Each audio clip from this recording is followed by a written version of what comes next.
بانی P T I کے خلاف توہین الیکشن کمیشن کیس میں ممبر الیکشن کمیشن اور پی ٹی آئی کے وکیل شعیب شاہین کے درمیان تلخ کلامی ہو گئی۔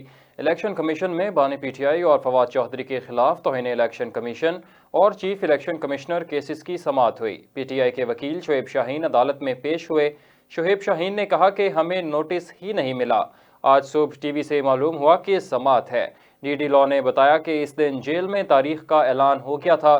شعیب شاہین نے کیس ملتوی کرنے کی استدعا کرتے ہوئے کہا کہ ہم آپ سے تنقید کا حق بھی چھین رہے ہیں، بلے کا نشان بھی چھین لیا۔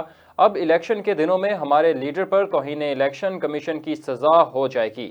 ممبر الیکشن کمیشن نے شعیب شاہین کو جواب دیا کہ ہم نے چھینا نہیں، آپ کو دیا نہیں تھا۔ اس کیس کو بھی 2 سال ہو گئے ہیں، اس وقت آپ کی حکومت بھی تھی۔ شعیب شاہین نے کہا کہ اللہ کرے فیصلہ آئین اور قانون کے مطابق ہو۔